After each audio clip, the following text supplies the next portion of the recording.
콘텐츠 제작 기술 수업을 듣는 학생 여러분 반갑습니다. 9번째 동영상 강의 시작하도록 하겠습니다. 우리가 계속해서 콘텐츠 기획과 관련된 여러 가지 전략들과 전략 요소들 살펴보고 있습니다. 그래서 지난 시간까지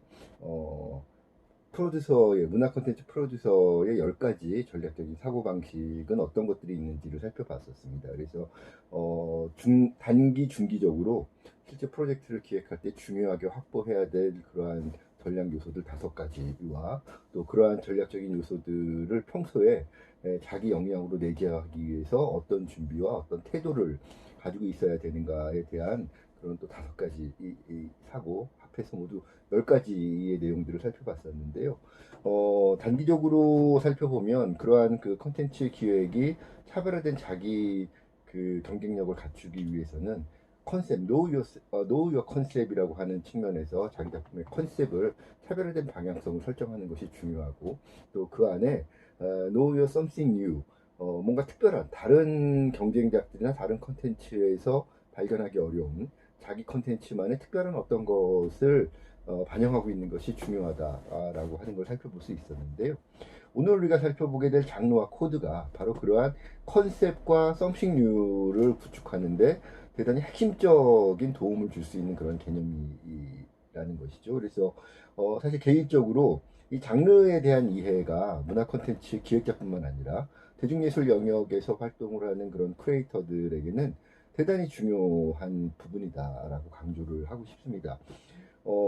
특히 장르라고 하는 것은 기획자에게 있어서 자기의 기획을 개념화하고 그러한 개념화된 기획의 어떤 그 의미와 가치를 대중들에게 설명함에 있어서 자기 프로젝트를 가장 이해하기 쉽도록 대중들에게 소개하고 또 그러한 것들이 어떤 매력을 갖고 있는지를 설득할 수 있는 굉장히 유력한 수단이 될 수 있다는 것이죠. 그래서 저는 개인적으로 장르와 코드가 기획자에게 있어서는 가장 중요한 무기다라고 강조를 하곤 하는데요. 그런 측면에서 오늘 우리가 살펴볼 장르와 코드에 대한 내용들, 사실 이번 학기 강의 내용 그 오랜 시간 우리가 같이 해왔는데, 오늘 살펴볼 장르와 코드의 내용이 바로 이번 학기 강의 내용 가운데 가장 핵심이 되는 하이라이트가 되는 부분이다 라고 미리 좀 말씀을 드리고 싶습니다. 그만큼 우리 수업을 듣는 학생 여러분들도 좀 더 흥미를 가지고 관심을 가지고 오늘 살펴볼 내용들에 대해서 같이 이야기를 나눠봤으면 좋겠습니다.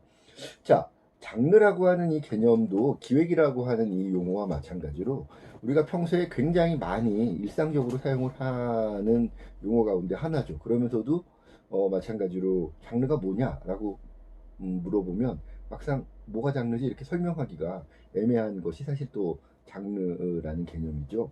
자, 이 장르의 개념은 사실 미학이나 예술학 영역에서 고안된 그런 그 용어는 아닙니다. 생물학에서 사실은 먼저 사용됐던 용어인데, 생물학에서 사용됐던 용어를 미학에서 차용해서 쓰고 있는 그런 용어인 것이죠. 장르라고 하는 이 용어는 프랑스어로 그 생물의 여러 가지 생물의 여러 가지 종류를 분류하는 단위 가운데 속이라고 하는 단위가 있습니다. 아마 여러분들 그 수능 준비할 때 혹시 생물 과목, 요즘은 생물 과목이 어느 과목으로 편제가 되어 있는지 제가 잘 모르겠는데, 어쨌든 생물과 관련된 그런 그 과목을 공부할 때 아마 배웠던 기억이 날지도 모르겠습니다. 보통 생물의 여러 가지 종류를 분류할 때 종속, 과목, 강문계라고 하는 7가지 단위가 있죠. 그래서 개가 굉장히 가장 큰 범위이고, 예를 들면 동물계이냐 식물계이냐 이렇게 제일 큰 범주로 나누고, 쭉 이제 그 범주들이 그 안에 서 세분화돼서 갈려져 나오다가 이제 속과 종까지 내려오게 되면 가장 작은 하나의 그 단일한 이 분류된 생명체 집단을 의미하는 개념이 되겠죠. 그래서 인간은 뭐 인간종이 되는 거죠. 근데 이제 그러한 가장 작은 단위가 종인데 그것보다 조금 더 큰 단위의 개념이 속이라는 그런 그 단위가 있는 것이죠. 그래서 이 속이라고 하는 생명체의 여러 가지 그런 그 종류를 분류하는 단위 가운데 2번째로 작은 단위인 속이라는 이 용어를 미학 영역에서 차용을 해서 예술의 여러 가지 그 형태를 분류하고 개념화하는 그런 그 용어로 사용하고 있는 것이 장르라고 하는 그런 개념이다라고 우리가 이해하면 좋을 것 같습니다. 그래서 사실 그 일반적인 예술의 영역에서는 그 8가지 8대 장르가 존재한다라고 일반적으로 얘기를 합니다. 그래서 예술의 발생 순서가 아니라 학자들이, 철학자들이나 미학자들이 학문적인 관심의 대상으로 삼았던 순서대로 살펴보면 가장 오랜 역사를 갖고 있는 장르는 역시 문학이 되겠죠. 뭐 서사시라든가 뭐 신화, 비극, 희극 이런 것들을 연구하고 분석을 했던 그런 그 가장 오랜 관심을 갖고 있었던 대상이 문학의 장르가 있었고, 또 문학과 마찬가지 시기에 거의 비슷한 시기에 발생했을 것으로 추정되는 그러한 예술의 또 오랜 역사를 갖고 있는 고전 장르들이 문학 외에도 미술이 있을 것이고 음악이 있을 것이고 무용이 있겠죠. 그래서 아마 문학, 음악, 미술, 무용은 원시 토템 예술 시절부터 거의 한 몸뚱어리로 복합된 형태로 존재해 왔다가 이제 인간의 문명이 발달하면서 점차 자기만의 어떤 그 영역을 확보하면서 독립된 독자적인 길을 걸어가면서 문학, 뭐 음악, 미술, 무용이라고 하는 개별 장르로 발전해 분류되고 발전해 왔을 것이다라고 보는 거죠. 그래서 가장 오랜 역사를 갖고 있는 예술을 꼽아라라고 하면 이제 문학, 음악, 미술, 무용 이렇게 4가지 장르를 꼽게 되는데요. 이러한 4가지 장르 외에도 현대 미학자들은 그 다음에 이제 그 예술의 형태로 인정받아서 개별 장르로 인정받고 있는 장르가 연극의 장르가 이제 존재하게 됩니다. 그래서 벌써 우리 그 역사 자료들을 따져보면 고대 그리스 로마 시대부터 연극이 실제로 행해졌다는 그런 기록들이 나와 있고, 동양에서도 연극의 형태를 띤 여러 가지 예술 형태들이 뭐 중국이나 한국이나 여러 지역에서 그 기록들이 발견이 되고 있죠. 그래서 5번째 장르는 연극이라는 장르가 있겠고요. 그러고 나면 이제 그 다음에 이제 새롭게 장르로 인정받게 된 예술 영역들은 건축 영역이 있고요. 뭐 가우디의 그런 건축이라든가, 우리가 배낭여행 유럽에 가보면 큰 대성당들 혹은 뭐 바르사유 궁전 뭐 이런 것들, 우리나라도 뭐 경복궁 뭐 아니면 저기 불국사 이런 것들 다 건축인데, 건축도 예술의 관점에서 우리가 이해하고 하나의 장르로 받아들이고 있어서 건축도 중요한 예술의 영역, 하나의 장르로 인정을 받고 있습니다. 그러고 나서 최근에 이제 가장 최근에 그 장르로 인정받고 있는 것이 영화 장르가 있겠습니다. 그래서 영화는 이제 영상으로 좀 더 범주를 넓혀서 보는 흐름들도 있지만, 사실은 이제 좀 더 예술적인 장르로 완결성을 인정받고 있는 것이 영화가 있겠고요. 그러고 나서 이제 마지막 그 전에 사진이라는 장르가, 영화 이전에 사진이라는 장르가 먼저 하나의 예술 장르, 예술 분야로 인정을 받았고, 가장 마지막에 최근에 영화라고 하는 그 영상 예술 분야가 하나의 독립된 장르로 인정을 받고 있습니다. 그래서 지금 살펴본 것처럼 문학, 미술, 음악, 무용, 연극, 건축, 사진, 영화 이렇게 8가지 장르가 인류 역사상 존재하고 현재까지 인정을 받고 있는 8가지 8대 장르다, 이렇게 보통 인정들을 하고 있고요. 그 밖에 이제 많은 그 하위 장르들이 거기 존재하는 거죠. 예를 들면 뭐 TV 드라마 같은 경우도 이제 영화와 영상이 결합해서 새로운 유형의 어떤 장르로 존재하고 있지만, 영화만큼 큰 대분류 장르로 인정받지는 못하는 영화와 미디어가 결합한 새로운 어떤 하위 장르로 무슨 뭐 TV 드라마 뭐 이런 것들 존재할 수 있을 것 같고요. 또 만화도 미술과 문학과 뭐 이런 것들이 결합을 해서 새롭게 존재하고 있는 하위 장르 뭐 이렇게 볼 수 있고, 이런 식으로 큰 8가지 장르들이 존재하고 있고, 이런 장르들이 서로 융합을 하거나 영향을 주고받으면서 또 여러 하위 장르들을 파생시켜 오고 있다. 그런데 이제 8가지 8대 장르가 가장 기본적인 장르로 미학 영역에서는 인정을 받고 있다, 이렇게 이해를 하면 될 것 같습니다.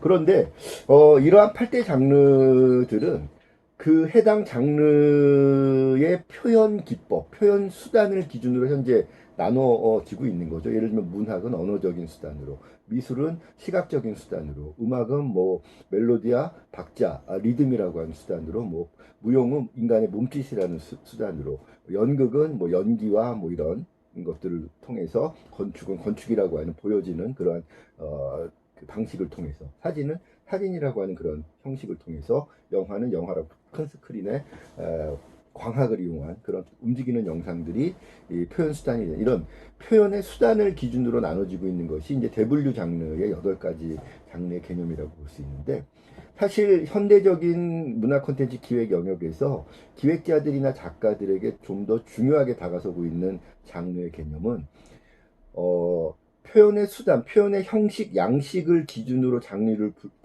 분류하는 대분류 단계의 장르의 개념이라기보다는 중분류 단계에서 각각의 큰 장르 안에, 예를 들면 영화라고 하는 장르 안에 어떤 내용이라든가 감성의 경향성을 기준으로 또 그 영화라고 하는 큰 그 장르의 덩어리 안에서 그 영화의 유형들을 분류하고 있지 않습니까? 예를 들면 뭐 로맨스라든가 뭐 액션이라든가 SF라든가 판타지라든가 코미디라든가 사극이라든가 이러한 내용의 경향성, 감성의 경향성을 기준으로 그 장르들을 세분화시키고 있는 중분류 단위의 그런 장르의 개념들이 사실은 문화 콘텐츠 기획자들이나 창작자들에게 좀 더 중요한 그런 그 개념이 되고 있다. 심지어 최근에는 이러한 중분류 단계의 장르들이 서로 영향을 주고받거나 좀 더 아니면 그 새로운 어떤 소재나 주제를 중심으로 이렇게 세분화되면서 소분류 장르의 장르들도 끊임없이 등장을 하고 있는 거죠. 뭐 예를 들면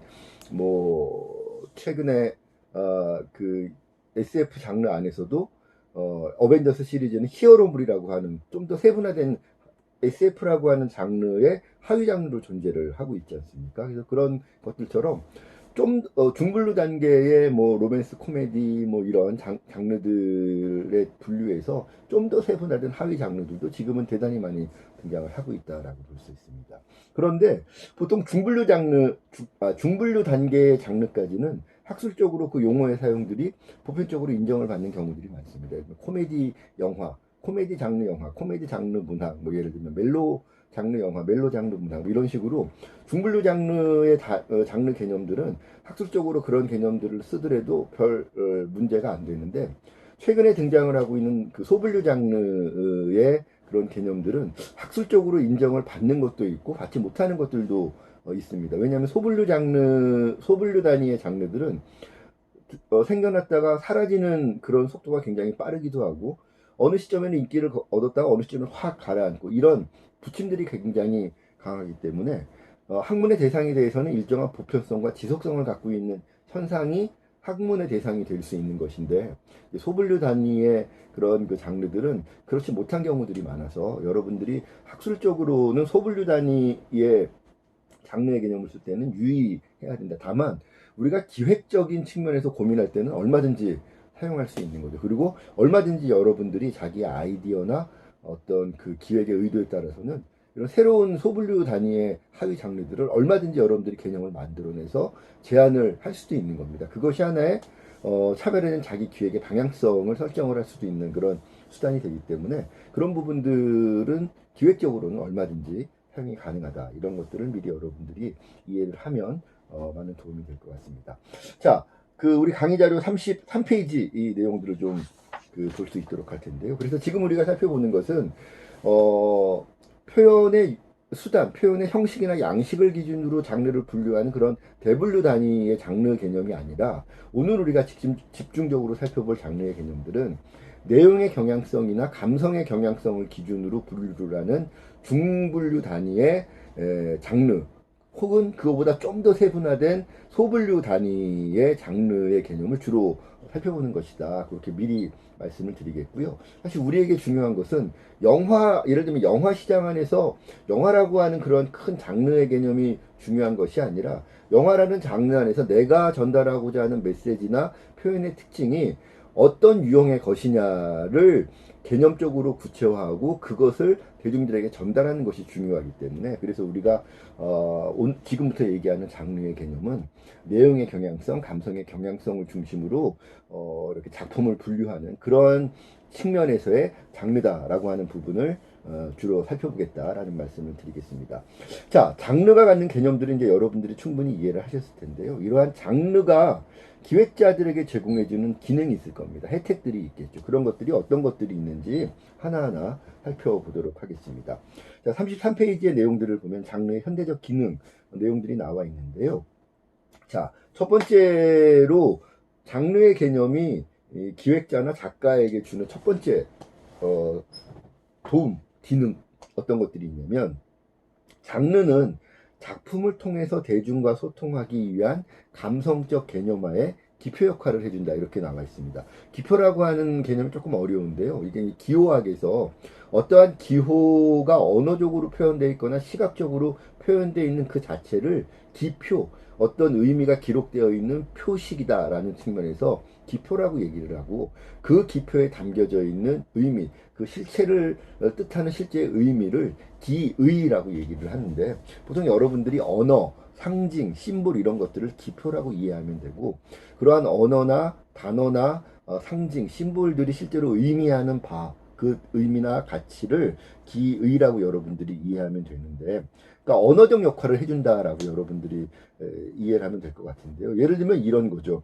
내가 예를 들면 뭐 여기 뭐 그 아주 그 어마어마한 그런 슈퍼 초능력을 갖고 있는 그런 사람들이 등장을 해서 정말 전 우주를 한꺼번에 멸망시킬 수 있는 엄청난 힘을 갖고 있는데 그 힘을 인류를 파괴하기 위해서 그 힘을 쓰고자 안달이난 그런 그 악당들이 있으니 그 악당들을 일반인들은 상대할 수가 없고 군대도 상대할 수가 없고 이런 초능력을 갖고 있는 몇몇 사람들만이 그 사람들을 이길 수 있는 그런 설정 안에서 정말 여러 가지 난관이라든가 개인적인 고민 이런 것들이 있음에도 불구하고 끝내 싸워 이기는 그런 그 초인적인 영웅들의 이야기를 한번 나는 그려보고 싶어.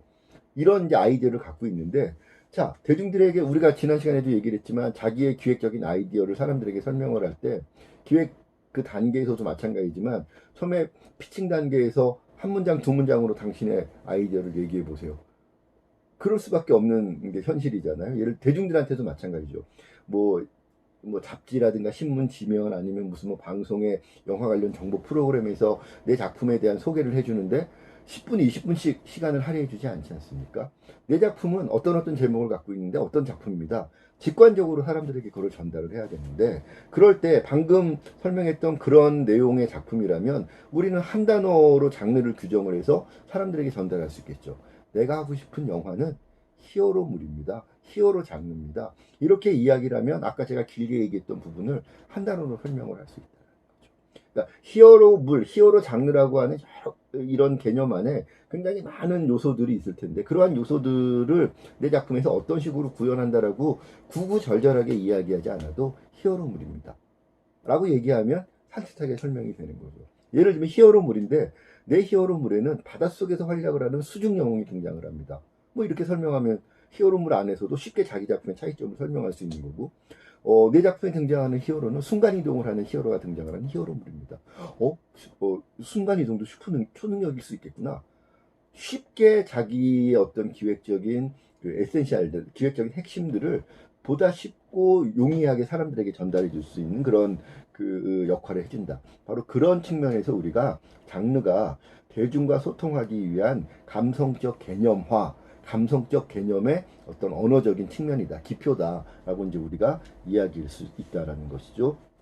그래서 이 강의 자료 내용을 계속 보자면 작품이 추구하는 재미와 감동의 성질을 길게 설명하지 않더라도 방금 제가 했던 것처럼 구구절절히 설명하지 않더라도 액션이다, 멜로다, 코미디다, 뭐 판타지다 뭐 이런 식으로 장르의 이름으로 제시를 하면 대중은 쉽게 이 작품이 어떤 성격이겠구나라고 이해하고 수용할 준비를 할 수 있다라는 것이죠.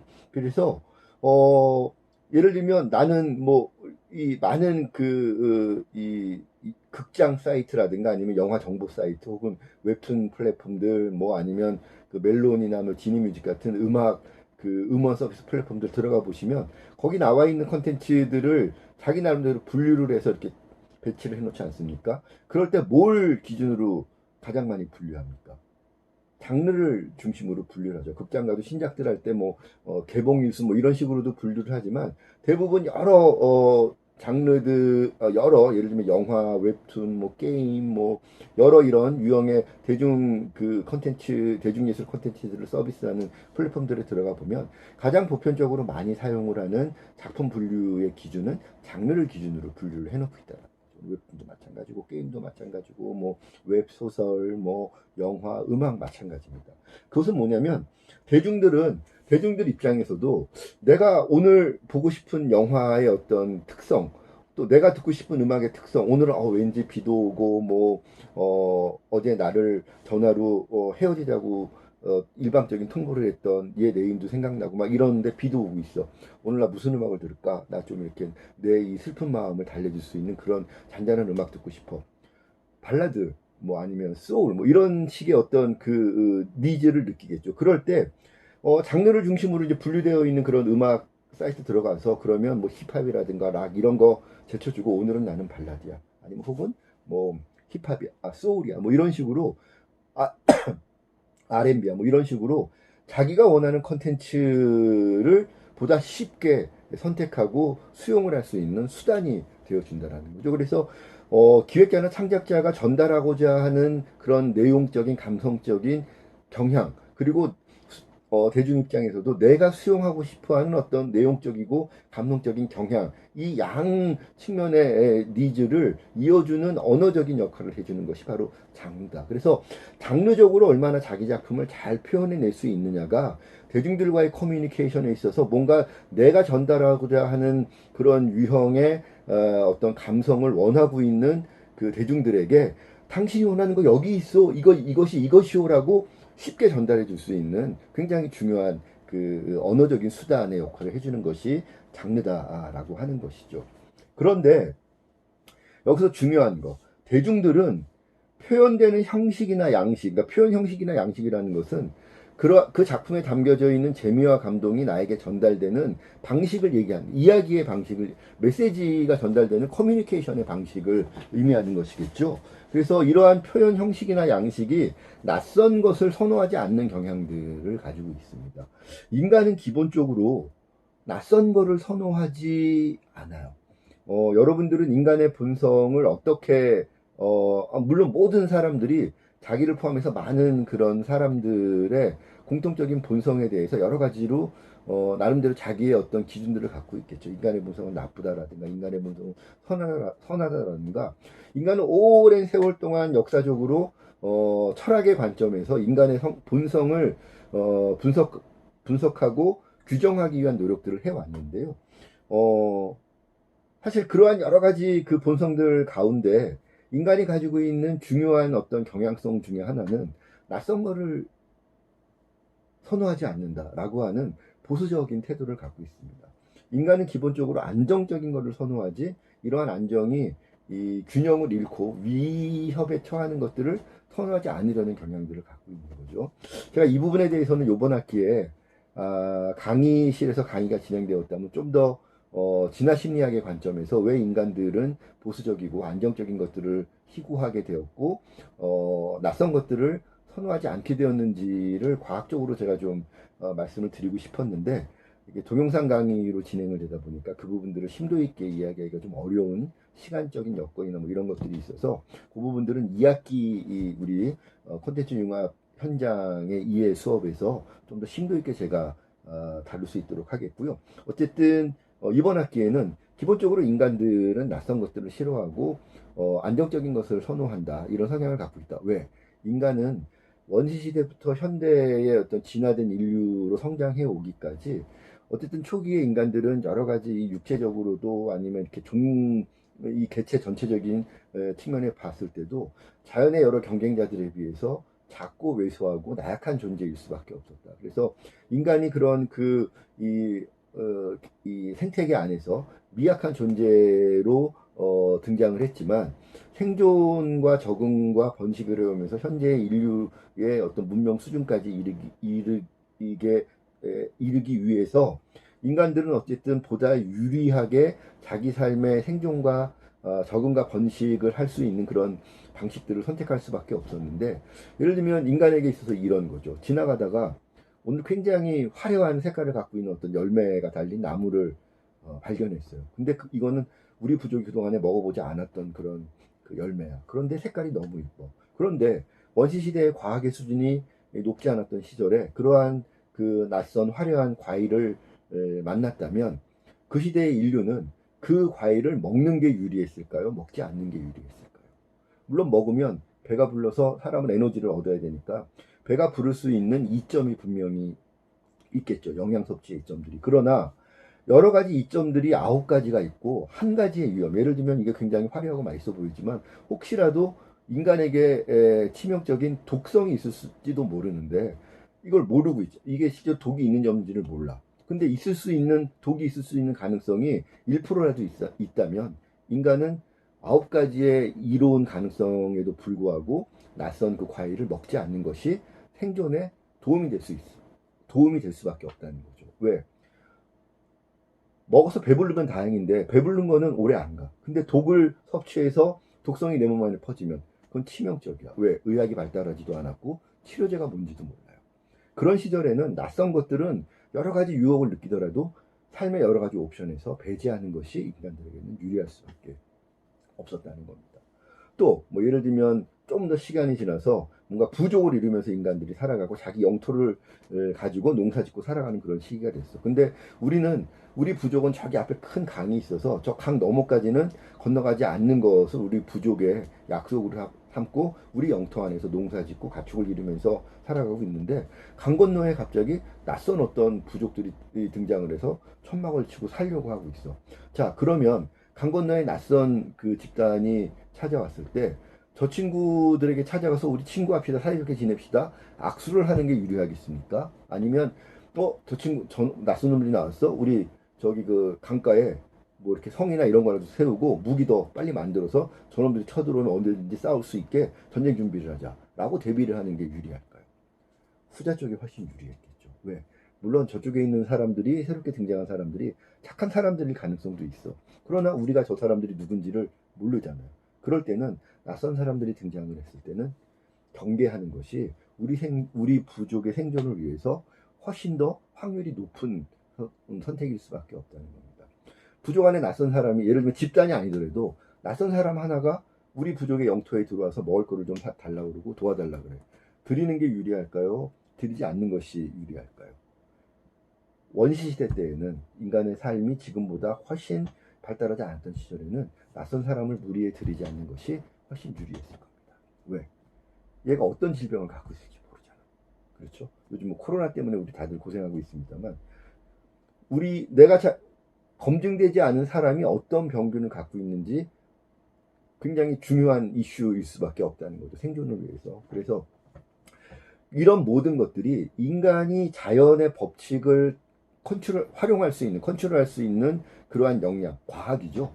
과학적인 그런 역량이 지금처럼 높지 않았던 시절에는 인간들은 낯선 것들은 피하고 숨고 배제하고 하는 것이 생존과 번식에 훨씬 더 유리할 수밖에 없었기 때문에 그러한 삶의 태도들을 심리적으로 이렇게 기재화시키지 않으면 안 됐다. 그런데 인간의 역사를 돌이켜보면 과학적인 문명의 수준이 높지 않아서 낯선 것들을 피해야 했던 그런 역사적인 기간이 훨씬 많았다는 거죠. 수백만 년 전부터 우리는 그런 삶을 살아오다가 과학의 수준이 높아져서 그런 것들을 활용할 수 있었던 과학혁명의 시기는 불과 지금으로부터 500년 전밖에 되지 않는다라는 겁니다. 그래서 현재 인류는 높은 과학기술의 수준에 맞는, 문명의 수준에 맞는 새로운 문화적인 규범, 새로운 문화적인 관념들을 우리가 이제 갖게 된 시대이기 때문에 낯선 사람들도 받아들이고 또 이렇게 그 여러 가지 우리와 같지 않은 그런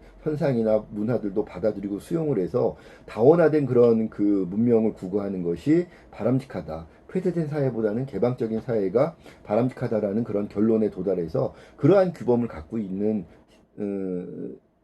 단계이지만, 그러나 우리 마음속에 기저의 저 바탕 안에는 오랜 세월 동안, 수백만 년 동안, 오랜 세월 동안 낯선 것들을 거부해 오면서 그것을 삶의 지혜로 활용했던 그런 그 심리적인 기제들이 여전히 보다 강력하게 작동하고 있을 수도 있다는 겁니다. 그래서 예를 들면 이런 거죠. 다문화 가정 문제 뭐 이런 게 우리나라에서 굉장히 여러 가지 사회적인 이슈가 되고 있고, 뭐 이주 노동자 문제 이런 것들이 이슈가 되고 있는데, 현대적인 관점에서 보면 그런 사람들을 품어야 되는데 그것을 품기 위해서 나의 어떤 삶의 태도를 만들어가는 것은 쉬운 일이 아니다라는 거죠. 그래서 그런 쉽지 않은 일들을 내가 어떤 그 높은 철학적인 어떤 사고방식 이런 것들을 통해서 내가 하려고 하는 이런 것들을 권장하고 장려하기 위해서는 그만큼 많은 보상을 우리 사회가 국민 한 사람 한 사람들에게, 시민 한 사람 한 사람들에게 해줘야만 그러한 인식의 변화, 태도의 변화들이 사회적인 흐름을 형성할 수 있다라고 하는 것이죠. 그래서 그러한 데에도 문화예술이 분명히 중요한 역할을 할 수 있습니다. 문화예술의 어떤 좋은 메시지, 좋은 작품의 표현을 보고, 우리가 그동안에 이주 노동자들, 뭐 혹은 다문화 가정들 굉장히 배제하고 무시했었는데 그러지 말아야 되겠다. 이런 거 깨달음을 얻을 수도 있는 거죠. 예를 그 작품이 뭐였더라? 그 완득이라고 하는 소설, 영화로도 만들어졌지만 그런 작품 보면 정말 다문화 가정의 문제를 우리가 좀 새롭게 열린 관점에서 바라봐야 돼. 이런 깨달음을 이제 얻게 되는 것처럼. 근데 이제 그러한 것들을 통해서 그러한 작품들이 의미가 있는 것은 그만큼 우리 마음 속에는 그러한 열린 마음을 갖기 어려운 심리 기제들이 오랜 세월 동안 우리 마음에 자리를 잡아왔기 때문에 그런 것들을 극복을 하고 좀 더 현대적인 어떤 그 인간들의 과학 수준, 문명 수준에 맞는 현대적인 어떤 삶의 태도들을 갖게 만들기 위해서는 그만큼은 노력들이 필요하다. 그래서 그런 노력을 하는 사람들을 우리가 사회적으로 격려하고 칭송하고 명예롭게 해주고 하는 그런 과정들을 통해서 그러한 인식들이 더 넓게, 사회적으로 더 넓게 확산될 수 있도록 하는 그런 정책들을 쓰고 있는 것이죠. 그래서 이제 그런 관점에서 봤을 때 어쨌든 근본적으로 사람들은, 인간이라고 하는 존재는 낯선 것들, 익숙하지 않은 것들을 선호하지 않으려고 하는 그런 경향들이 있는데, 그러한 심리적인 경향들이 예술의 영역에도 그대로 작동을 하고 있다라는 겁니다. 사람들은 한번 자기가 익숙해지고 마음을 준 그러한 그 커뮤니케이션의 방식이 성립이 되면 그렇지 않은 다른 방식의 커뮤니케이션에 여러 가지 유형들이 있더라도 쉽게 다른 그 커뮤니케이션에 참여하지 않으려는 경향을 갖고 있습니다. 왜? 내가 한번 마음을 줘서 이렇게 커뮤니케이션을 해봤더니 나한테 굉장히 많은 재미와 감동의 혜택을 제공해. 그럼 난 이걸로 충분히 문화적인 어떤 니즈가 충족이 되고 있어. 그렇다면 내가 지금 당장 뭐 이렇게 낯선 다른 것들을 굳이 내가 즐길 이유가 없다라고 사람들은 생각을 한다라는 것이죠. 그래서 대중들은 표현 형식이나 양식이 낯선 것을 선호하지 않는 경향이 있고, 자기에게 익숙한 방식으로 재미와 감동을 전달해 주는 것을 선호한다라는 것, 그런 경향을 갖고 있다라는 겁니다. 그러한 경향들이 굉장히 강하게 인간들의 마음속에는 자리 잡고 있다라는 거죠. 그래서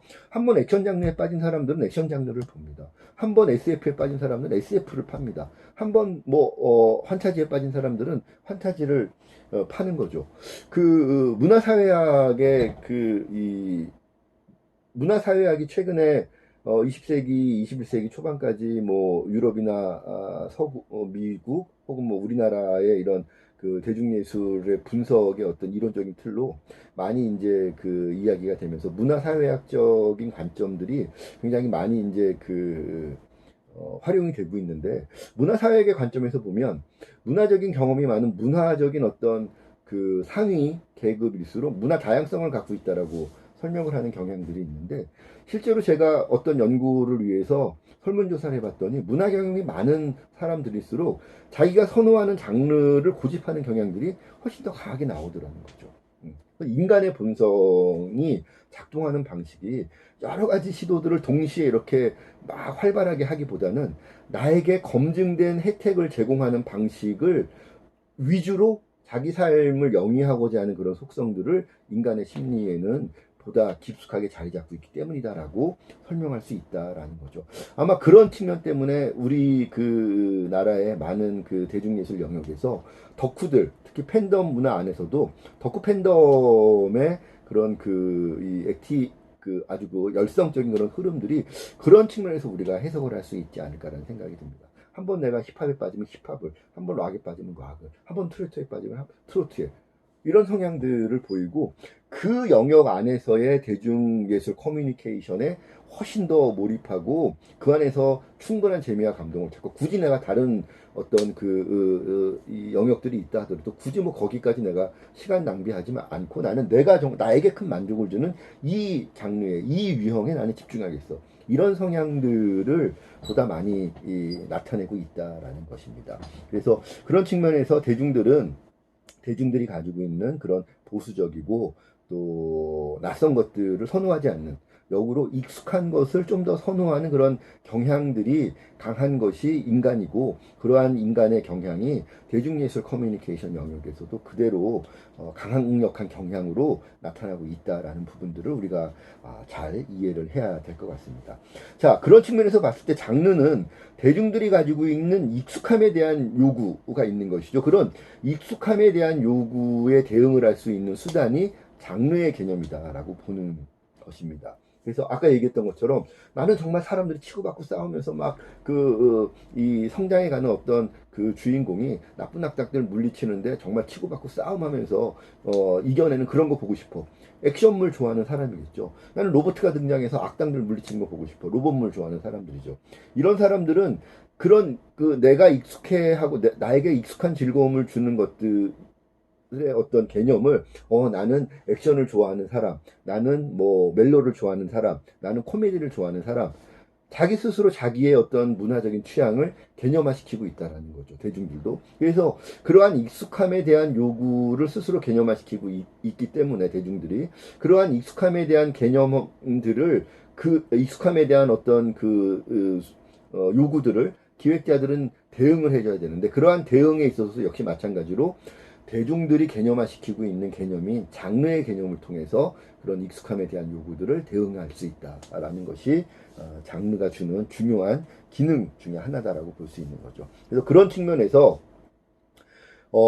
장르라는 이런 개념을 상업 컨텐츠, 상업성이라는 개념과 동일하게 이해하기도 합니다. 예를 들면 장르 영화, 장르 문학 이렇게 얘기하면 상업 영화, 상업 문학, 뭐 상업적인 성격이 강한 그런 유형들을 우리가 그 장르 영화, 장르 문학 뭐 이렇게 설명들을 하잖아요. 그건 뭐냐면 상업적인 대중예술 영역에서 상업성을 강조한다라는 건 사람들이 익숙해하는 그런 경향들이 보다 강력하게 형성되어 있는 장르들을 중심으로 콘텐츠를 기획해서 대중들에게 선보인다라는 그런 측면이잖아요. 그래서 보통 이게 장르 문학, 장르 영화 이렇게 얘기를 하면 보다 많은 사람들이 보편적으로 익숙하게 즐길 수 있는 유형의 작품들을 우리가 장르 영화, 장르 문학 뭐 이런 식으로 표현을 하는데, 그런 측면에서 바로 장르와 상업 콘텐츠를 동일하게 이해하는 그런 경향들이 있다라는 거죠. 예를 들면 장르 영화의 대표적인 그런 하나의 흐름을 우리가 블록버스터 이런 그 프로젝트들, 블록버스터 컨텐츠들을 이야기 많이 하는데, 바로 그런 블록버스터 컨텐츠들의 가장 중요한 공식 가운데 하나는 익숙한 즐거움을 제공하라라는 것이잖아요. 그래서 그런 측면에서도 우리가 장르라고 하는 그런 개념이 현대 대중예술 영역에서 갖는 기획적인 의미가 어디에 있다? 익숙함에 대한 대중의 요구에 대응을 하는 데 있다라고 이해할 수가 있겠다라는 겁니다. 물론 이제 장르의 상업화를 비판하는 탈장르 혹은 비장르의 흐름들도 분명히 존재를 합니다. 예를 들면 뭐 음악도 언더그라운드 음악이 있고, 영화도 인디펜던스, 독립 영화들이 존재하고, 뭐 아트 영화들이 존재하고, 뭐 이런 것들처럼 장르가 상업적으로 너무 이렇게 하나의 그 경향성들이 고착되는 것들에 대해서는 언제든지 역사적으로 봤을 때 늘 그러한 비판들은 존재를 해왔지만, 어쨌든 뭐 선택은 그 작가나 기획자 스스로의 몫이기 때문에 장르가 옳다 그르다 혹은 비장르나 탈장르가 옳다 그르다 그렇게 접근할 수 있는 문제는 아니라고 보는 거죠. 장르도 중요하고 반장르적이거나 비장르적인 것도 역시 중요하다. 왜? 장르에 대한 여러 가지 요구들은 인간들에게 다양하게 존재하기 때문에 사람들의 경향들이 좀 더 강력하게 집중되는 그런 영역에서 장르적인 어떤 상업적인 흐름이 강화된 그런 컨텐츠들도 대중들에게 중요하고, 또 내가 어제까지는 장르적인 거 막 열심히 봤지만 똑같은 거 매일 보니까 오늘은 좀 물리네. 난 오늘은 좀 신선한 어떤 문화 경험을 하고 싶어. 이런 날이 분명히 있기 때문에 그런 날 내가 즐길 수 있는 또 그런 마이너한 경향의 비장르, 탈장르의 콘텐츠들도 대중들에게는 중요하고 소중하다라는 것이죠. 그래서 옳다 그르다의 문제가 아니라 취향과 성향의 문제이기 때문에 그런 것들이 서로 이제 경쟁을 하고 공존하게 하는 것이 중요한데, 어쨌든 뭐 장르의 상업화를 비판하는 것도 뭐 저는 있을 수 있는 일이라고 생각을 하고, 너무 지나치게 어떤 경향성들이 하나의 경향성으로만 고착되는 것이 발전적이진 않기 때문에, 그래서 뭐 상업화를 비판하는 것도 좋고 비장르, 탈장르 흐름도 존재하지만 결국은 비장르나 탈장르적인 어떤 그 흐름들도 주류 장르와 같은 하나의 생태계 안에 존재하고 있다라는 인식이 중요하다라는 말씀을 꼭 드리고 싶습니다. 특히 주류 장르가 강한 토대를 갖고 있을수록 그 주류 장르와 같이 경쟁을 하는 비장르나 탈장르의 흐름도 함께 성장을 할 수 있다는 거죠. 예를 들면 우리나라에서 그나마 비장르, 탈장르의 이런 독립적인 어떤 그 인디펜던트한 그런 그 언더그라운드 개념의 그런 컨텐츠들이 시장을 형성하고 있는 장르는 대중음악, 영화 이런 정도가 거의 이 전부가 아닐까 싶은데요. 이 장르의 특징, 우리나라 K-팝, K-무비, 한국의 영화 산업과 한국의 이 대중음악 산업은 대중문화 전체를 통틀어서도 가장 강력한 시장을, 상업적인 시장을 갖고 있죠. 상업적인 시장을 강력하게 갖고 있다 보니까 이 상업적인 시장에서 원하는 새로운 어떤 그 재미와 감동의 요소들을 충전하거나 수혈할 수 있는 통로로서 비장르 탈장르의 흐름들이 서로 중요한 긍정적인 영향력들을 주고받을 수 있다는 겁니다. 예를 들면 무한도전 가요제를 통해서 뭐 혁오 밴드라든가 뭐 자이언티라든가 뭐 장미여관 이런 언더그라운드 밴드들이 소개되죠. 그러면 이런 친구들이 야 내가 이 친구들이 뭐 엠넷이나 뭐 MBC, KBS 이런 그 공중파의 음악 프로그램 순위 프로그램에는 출연하지 않았어. 내가 이런 음악이 있는지 몰랐는데 야 언더그라운드 이렇게 재밌고 좋은 음악이 있어. 나 이제부터 이 음악도 들을래. 자연스럽게 주류 대중음악계가 선보이지 못하는 새로운 신선한 흐름들을 어떤 트렌드 측면에서 수혈을 해주는 거죠. 그런데 이러한 그 혁오 밴드나 이러한 그 팀들이 그렇다면 나는 그 주류 안 갈 거야 이런 것이 아니라 언제든지 기회가 되면 자기도 보다 많은 대중들과 커뮤니케이션 하기 위해서 주류 시장 안으로 들어오는 것에 대해서 거부감을 느끼거나 뭐 끝까지 나는 고집하지 않는다 이런 태도들이 훨씬 더 제가 볼 때는 바람직하고 아름다운 것이 아닌가라는 거죠. 물론 나는 절대로 방송 안 하고 안 올라갈 거야 이런 아티스트들도 있죠. 그분들의 선택도 저는 존중받아야 된다고 생각을 합니다. 그러나 어쨌든 그런 여러 개인적인 선택들이 하나의 생태계 안에서 서로 영향을 주고받으면서 존재하고 있는 것이다. 그래서 어떤 그 독립적인 언더그라운드적인 어떤 흐름들이 유의미하게 존재하기 위해서는 주류가 강하게 강력한 토대를 갖고 있고 안정적인 토대를 갖고 있어야 서로 상생할 수 있다. 상대적으로 우리나라 연극, 공연 뭐 이런 분야에서 주류와 비주류를 구분할 수 있을까요? 연극 자체가 비주류인 거죠.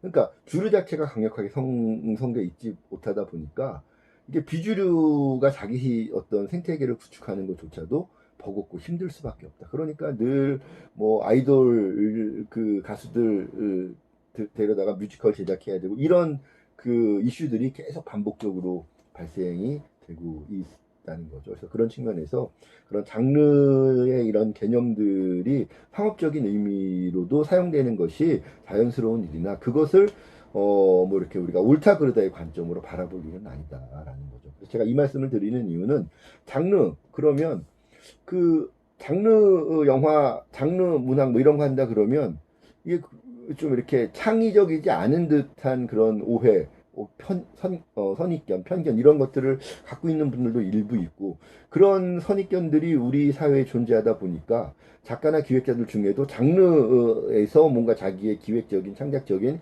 활동을 하는 것을 떳떳이 못하게 생각하시는 분들도 일부 여전히 있습니다. 그래서 그렇지 않다. 라는 부분들을 제가 자신 있게 말씀을 드리고 싶은 것이고요. 우리 과에 오는 많은 학생들 중에는 물론 이렇게 이 작가주의적인 그런 기획들을 해보고 싶은 친구들로 물론 들어오지만 보다 많은 친구들은 보다 많은 대중들과 광범위한 그런 커뮤니케이션을 할 수 있는 장르 영역 안에서 활동을 하고자 하는 친구들이 많이 우리 과에 들어오기 때문에 그런 측면에서 제가 한 번 더 장르라고 하는 것은 굉장히 자연스러운 것이다. 오히려 떳떳하고 당당한 것이다. 왜?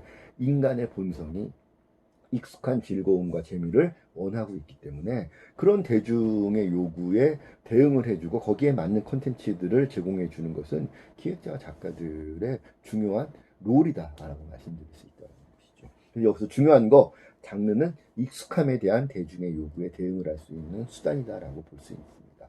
자, 그래서 장르가 그런 익숙함에 대한 그런 그 대중들의 요구에 대응하기 위한 개념이고, 이런 장르의 개념은 요리로 치면 메뉴판을 봤을 때 이름, 그 음식의 종류를 말한 이름 있죠. 한식, 중식, 일식 뭐 이런 것들을 우리가 그 장르의 개념으로 볼 수 있고, 그런 장르의 개념에는 예를 들면 짜장면, 이것도 하나의 장르인 거죠. 그런데 짜장면을 사람들이 막 먹다 보니까, 야, 내가 짜장면을 좋아하지만 늘 똑같은 짜장을 먹으니까 좀 물리는데 뭐 새로운 짜장이 없어. 이럴 때 예를 들면 무슨 뭐 볶음 짜장, 아니면 무슨 뭐 쟁반 짜장, 아니면 무슨 뭐 간짜장, 유니짜장, 이런 식으로 짜장은 짜장의 어떤 큰 범주의 속성은 유지하지만 재료를 조금 변화를 시킨다든가 레시피를 조금 변화시켜서 새로운 어떤 유형의 장르로 메뉴를 내놓으면, 사람들은 내가 익숙한 재미를 느끼면서 동시에 익숙함이 주는 어떤 그 권태로움에서부터 벗어날 수 있는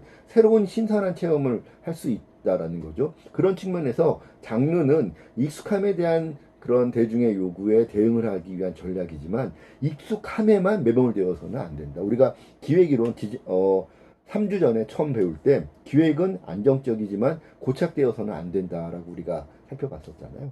그 말씀을 제가 마지막으로 한 번 더 강조를 드리고 싶습니다. 그래서 장르가 고착되지 않고, 익숙함에 고착되지 않고, 장르에 대한 어떤 익숙한 재미와 감동의 범주 안에서 자기의 어떤 새로움을 늘 추구하고 새로움의 어떤 면모들을 이신해서 대중들에게 선보여야 되는데, 그럴 때 그러면 장르의 새로움이라고 하는 요소들을 그 기획적으로 구현해 줄 수 있는 그런 수단은 무엇이겠느냐? 그것이 바로 이제 지금 살펴보게 될 34페이지 코드의 개념이다라고 하는 거죠.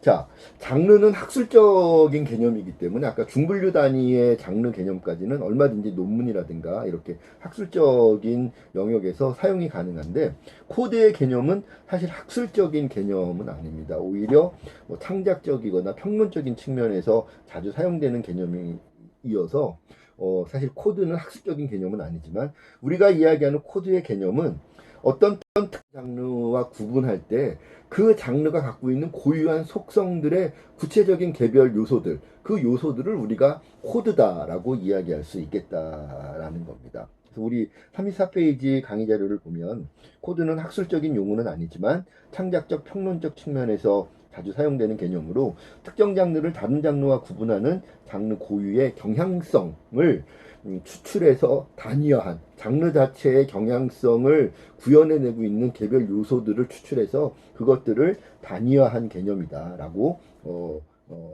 정의를 내릴 수 있다는 겁니다. 자, 이 코드는 굉장히 여러 가지 요소들을 우리가 살펴볼 수 있는데, 예를 들면 캐릭터의 성격, 또 캐릭터 간의 관계, 배경, 패션, 대사, 특정한 어떤 새로운 설정, 모티브 이런 등등등 특정 장르의 고유의 특성, 특정 장르가 갖고 있는 고유의 특성을 구체적으로 표현하는 세부적인 요소들을 우리가 모두 코드라고 지칭할 수 있다라는 거죠. 그래서 예를 들면 뭐 이 장르들마다 이렇게 장르들마다 이 장르들의 특성을 구현한 요소들을 뭘까를 쭉 정리해 보면 장르들마다 나옵니다. 예를 들면 환타지라고 하는 장르에는 마법 뭐 이런 거 반드시 등장해야죠. 가상의 대륙, 가상의 종족 뭐 이런 것들, 그리고 그러한 마법을 구현하는 코스튬들, 이런 것들이 반드시 환타지라고 하는 장르에서는 빠지면 안 되는 거죠. 예를 들면 해리포터의 그런 마법의 지팡이, 뭐 반지의 제왕의 그런 절대 반지, 이런 것들, 코스튬들, 이런 것들이 환타지라고 하는 장르의 특성을 구현하는 굉장히 중요한 코드들이 되는 것이고요. 상대적으로 판타지와 SF가 가장 거리가 먼 그런 이 상대적인 그런 개념의 장르들인데, 판타지와 가장 반대편에 서 있는 그러면 SF에는 어떤 그 요소들이 코드의 요소로 존재하느냐? 과학적인 어떤 지식 이런 것도 중요하죠. 그 다음에 논리, 그런 것들을 구현함에 있어서 과학적인 어떤 그 요소들을 구현해주는 메카닉들, 뭐 로봇이든 아니면 무슨 뭐 우주선이든 타임머신이든 이런 것들이 중요한 SF에 있어서의 코드들로 존재하는 겁니다. 그래서 장르들마다 그 장르에만 존재하는 코드들이 있고요. 또 어떤 코드들은 여러 장르에 걸쳐서 공통적으로 등장을 하는 코드들이 있습니다. 예를 들면 라이벌, 또 주인공의 성장을 도와주는 스승, 뭐 이런 것들, 뭐 이런 것들은 그 다음에 주인공의 어떤 발전이라든가 갈등의 여러 가지 모티브를 제공해주는 사랑하는 연인, 뭐 이런 존재들, 뭐 삼각관계, 이런 존재들은 장르를 불문하고 여러 장르에 공통적으로 함께 등장을 하는 그런 요소들이라는 거죠. 그래서 코드들 가운데는 개별 장르에만, 어떤 특정 장르에만 존재하는 그런 코드들이 있는 반면에 또 어떤 코드들은 여러 장르에 걸쳐서 보편적으로 등장을 하는 코드들도 있다. 그래서 이러한 코드들이 존재하는 이유도 사실은 심리학적으로 얼마든지 설명이 가능한데 그 부분은 우리가 2학기 때 좀 더 깊이 있게 살펴볼 수 있도록 하겠고요. 오늘은 기획적인 측면에서만 한번 코드의 개념들이 어떤 기능들을 하는지를 살펴보는 시간이니까 좀 더 그런 쪽에 집중해서 살펴보자면, 자, 코드라고 하는 것이 이제 얘기했던 것처럼 보편적으로 여러 장르에 걸쳐서 등장을 하는 거, 개별 장르에만 존재하는 거. 그래서 좋은 기획자라면, 좋은 창작자라면, 내가 잘할 수 있는 장르, know yourself 했을 때 내가 잘할 수 있는 어떤 장르적인 경향성들이 있을 거 아닙니까? 내가 잘할 수 있는 그런 장르에만 존재하는 그런 코드들과 내가 잘 알지는 못하지만 많은 장르들에 걸쳐서 사람들에게 선호받고 있는 코드들은 어떤 것들이 있는지, 이런 것들을 종합적으로 이해하고 활용할 수 있는 능력이 있어야 된다라는 것이죠. 그래서 그런 측면에서 그 장르마다 존재하는 코드들과 보편적으로 존재하는 코드들에 대한 이해가 작가나 기획자들에게는 굉장히 중요한 그런 역량 가운데 하나다, 이런 말씀을 드리겠고요. 자, 이런 코드는 방금 말씀드렸던 것처럼 특정한 장르의 속성을 규정하기 때문에 그 장르, 예를 들면 환타지라면, SF라면, 코미디라면, 그 장르라면 관습적으로 등장해야 되는 요소들이기 때문에 흔히 이런 코드는 장르의 관습으로 이해되는 그런 그 측면들이 있다라는 거죠. 그래서 그런 측면에서는 그 미학 영역에서는 뭐 컨벤션이라든가 뭐 이런 개념으로 많이 사용을 하기도 합니다. 그래서 컨벤션 이라고 하면 이제 하나의 그런 그 관습이라는 측면에서 사용이 되기도 하는데, 또 이러한 컨벤션이라는 그런 그 접근을 좀 부정적으로 봤을 때, 야, 너무 지나치게는 뻔하게 이거 장르적으로 너무 우려먹는 거 아니야? 뭐 이런 뉘앙스로 쓰일 때는 코드의 이런 그 속성들을 클리셰라는 개념으로 우리가 쓰기도 한다는 거죠. 그래서 뭐 클리셰라고 하면 이런 거죠. 뭐 공포 영화에서 영화 시작하고 처음 울리는 전화 벨 소리를 듣고 그 전화를 받으면 죽는다, 뭐 이런 거. 공포 영화에서 영화 시작하고 샤워를 하는 사람은 죽는다, 뭐 이런 거. 이런 게 이제 그 장르의 코드나 클리셰를 지나치게 이제 너무 고민 없이, 어떤 문제의식 없이 그냥 관습적으로 지나치게 사용할 때 우리가 그거를 클리셰다라고 얘기하면서 이제 비판적으로 사용하기도 하죠. 그래서 그런 측면, 클리셰적인 측면, 컨벤션적인 측면, 이런 것들을 다 아울러서 그런 컨벤션적인 측면, 클리셰적인 측면들을 좀 더 개별 요소로 단위화하고 개념화한 것이 코드다, 이렇게 여러분들이 이해하면 될 것 같습니다. 그래서 이러한 그 코드의 개념을 우리가 이해한다면 그러한 코드가 기획자들에게 주는 현대적인 기능, 우리가 또 살펴볼 수 있을 텐데요. 34페이지 아랫부분 보면 코드의 현대적 기능 정리가 좀 되어 있죠. 기본적으로 코드는 작품의 컨셉과 장르적 방향성을 구현하기 위한 구체적인 재료의 역할을 한다라는 거죠. 예를 들면 아까 얘기했던 것처럼 히어로물이라고 하면 거기에 등장하는 코드들, 뭐 대표적인 것이 아이언맨에 등장하는 가장 중요한 아이언맨의 코드, 슈트죠. 이게 등장하지 않으면 아이언맨이 아니잖아. 또 슈퍼맨 그러면 빨간 망토에 뭐 이렇게 쫄쫄이 입고 날아다니는 그런 능력들, 이런 것들이 이제 슈퍼맨의 중요한 코드들인데, 그러한 하나하나의 코드들이 뭐 의상이라든가 코스튬이라든가 이런 것들이 그 장르의 특성, 그 장르를 통해서 사람들이 익숙한 즐거움을 충분히 만족받을 수 있는 그러한 요소들을 우리가 코드라고 얘기하는 것이니까, 그러한 장르적 어떤 작품이 설정을 한 컨셉과 그 컨셉을 장르적으로 구현을 했을 때 그러한 장르적인 방향성을 구현하기 위한 구체적인 재료의 역할을 해주는 것이 바로 코드다라고 말할 수 있다라는 것이죠. 아까 살펴본 것처럼 대중들은 표현 형식, 양식은 익숙한 것을 선호한다라고 말씀을 드렸잖아요. 나에게 이야기해주는 방식, 내가 음악을 듣는 방식은 내가 나한테 익숙한 것을 원해. 그런데 그 안에 담겨져 있는 재미와 감동의 구체적인 요소들은 매번 또 새롭기를 사람들은 원한다. 내가 액션을 원하지만 똑같이 맨날 똑같은 주인공이 똑같은 못을 써서 똑같이 이기는 거, 사람들은 물린다라는 거죠.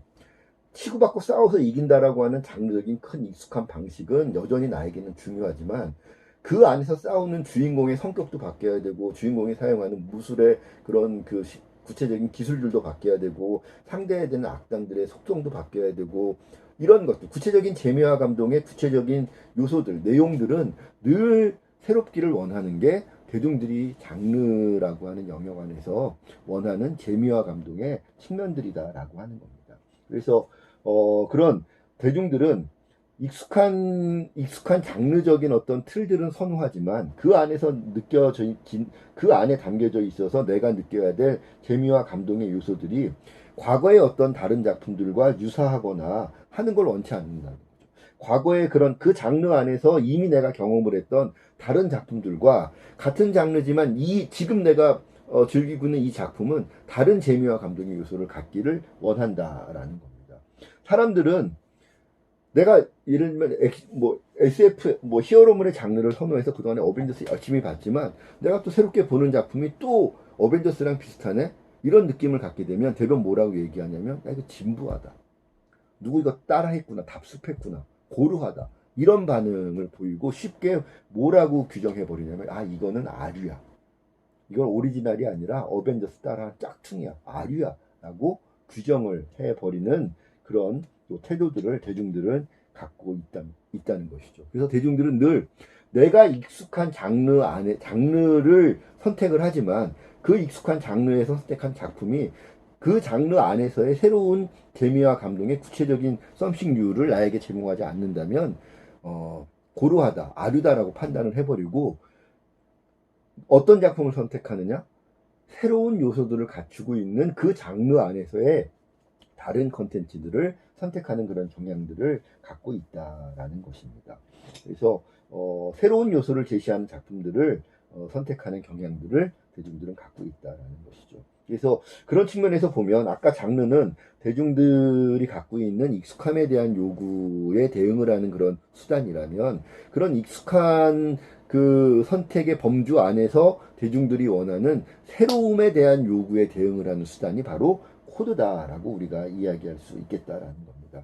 그래서 아까 잠깐 얘기했던 것처럼 기획자들은 장르적으로는 익숙한 접근을 해야 되지만 장르 안에서 그 작품이 갖고 있는 구체적인 재미와 감동의 요소들은 새로움의 관점에서 접근을 해야 되는데 그런 새로운 그 재미와 감동의 요소들이 구현되는 수단은 재료는 바로 코드이기 때문에 아까 잠깐 얘기했던 것처럼 내가 익숙하고 잘 알고 있는 장르뿐만 아니라 다른 장르들이 어떤 코드들을 통해서 대중들과 활발하게 소통하고 있는지 다른 장르들의 코드 전략들도 깊이 있게 이해하고 언제든지 활용을 할 수 있어야만 내 작품에 사람들이 요구하는 재미와 감동의 구체적인 혁신적인 대안을 전략적으로 마련할 수 있다라는 겁니다. 그래서 아까 얘기했던 것처럼 장르도 새로운 어떤 다른 장르가 끊임없이 영향을 주고받으면서 새로운 장르들이 등장을 한다고 얘기했잖아요. 그래서 그런 그 장르적으로 새로운 장르를 통해서 자기 장르의 컨셉을 설정을 하는 겁니다. 예를 들면 멜로라고 하는 장르 안에서도 똑같은 과거 70년대, 80년대, 90년대의 멜로와 2000년대의 멜로는 다른 속성들을 가지고 있죠. 그리고 그러한 속성들을 장르적으로 컨셉화해서 개념화합니다. 그리고 그러한 새롭게 개념화된 장르적인 컨셉을 대중들에게 어필하면서 자기 작품의 매력을 설득하기 위해서 노력을 하는 거죠. 예를 들면 조금 몇 년 지나긴 했습니다만 저기 누구죠?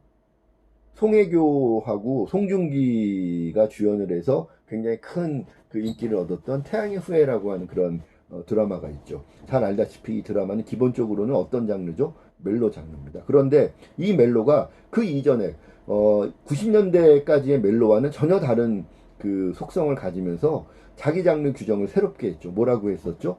밀리터리 멜로라고 자기 장르의 방향성을 장르적으로 컨셉을 장르적으로 규정을 하고 밀리터리 멜로 태양의 후예라고 끊임없이 어필을 하면서 시청자들을 찾아갔던 것이죠.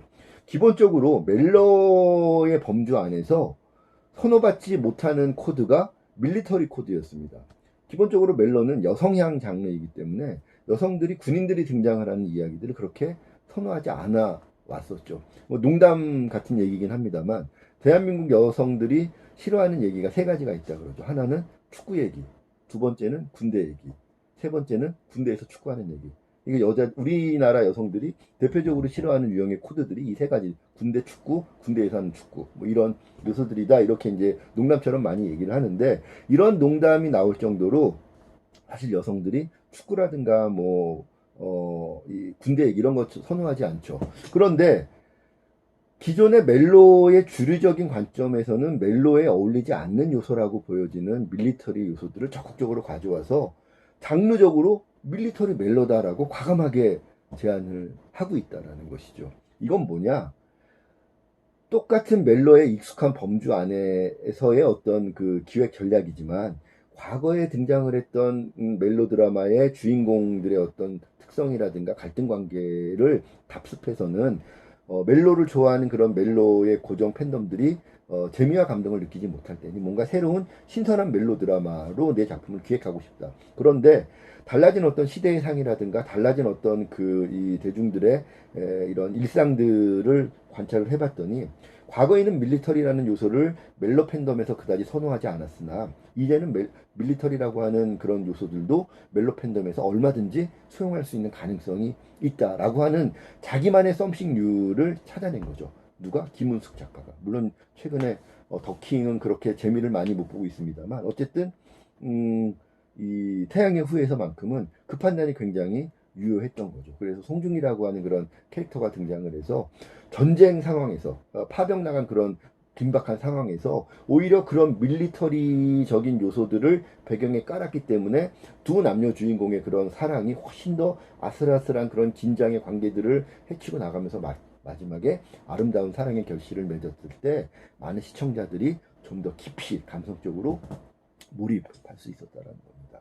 그것이 이제 밀리터리 멜로라고 하는 것이 이제 그 기존의 이 일반적인 멜로 드라마의 장르적인 어떤 전략에서 새로움을 더하기 위한 그런 그 태양의 후예만의 새로운 장르 규정 전략이었다라고 볼 수 있는 거죠. 그래서 밀리터리라고 하는 요소를 멜로 팬덤들이 하기 위해서 밀리터리 장르의 요소들을 그대로 갖고 온 건 또 아니었다라는 게 또 굉장히 대단한 그런 전략적인 판단이었다라고 또 우리가 분석할 수 있는 거죠. 사실 밀리터리 장르의 전형적인 밀리터리 장르 콘텐츠들에 등장을 하는 주인공 캐릭터들은 우락부락한 막 그 헬스 클럽 막 그 헬스 이런 그 운동을 막 10년, 20년씩 한 것처럼 막 알통들 뭐 근육도 우락부락하고 쌈도 막 그 막 이렇게 막 주먹질 해가면서 싸우고 말도 거칠게 하고 뭐 얼굴 이런 생김새도 막 이렇게 턱이 막 강력 하관을 큰 하관 가지고 있고 우락부락한 그런 이미지를 갖고 있는 게 뭐 람보라든가 코만도라든가 이런 밀리터리물에 등장을 하는 전형적인 주인공이지만 그런 밀리터리물의 코드를 가져와서 군인의 직업을 갖고 있는 남자 주인공을 설정을 했으나 전형적인 밀리터리 장르에 등장을 하는 그런 주인공의 속성이 아니라 멜로적으로 윤색된 그런 캐릭터를 구축을 했기 때문에 밀리터리라는 요소를 가져와서도 태양의 후예가 멜로 팬덤에서 쉽게 받아들여질 수 있었다라는 거죠. 뭐 대표적으로 송중기 같이 그 특수부대 해외에 파병된 특수부대인데 전쟁 상황인 특수부대 간부 장교가 그렇게 얼굴이 하얗고 얼굴이 곱상하고 손발이 하얗고 거기다 말도 이쁘게 해. 이런 그 이 특공대원이 현실에 존재할까요? 현실에 존재할 가능성은 굉장히 낮겠죠. 우리가 알고 있는 흔한 그런 해병대, 특수부대 군인들이 현실에 존재하지 사실 그런 이 송중기 같은 그런 얼굴도 하얗고 말도 이쁘게 하고 심지어 싸움은 누구보다 더 잘하고 그러나 그런 것들이 현실을 위배하나 멜로적인 환타지 안에서는 멜로적인 상상력 안에서는 얼마든지 등장 가능한 그런 그 캐릭터로 사람들에게 받아들여졌다. 그건 뭐냐? 작가가 다른 장르에서 유용하게 활용되고 있는 여러 코드들 가운데 어떤 코드들을 내 장르에 활용할 것인가에 대한 전략적인 판단에 있어서 활용을 하되 그것을 그대로 활용하는 것이 아니라 내 장르의 특성에 맞게 얼마든지 변형시키거나 가공할 수 있는 그런 역량까지도 갖추는 것이 기획적으로 대단히 중요한데 그 어려운 일을 김은숙 작가가 해냈지 말입니다. 라는 거죠.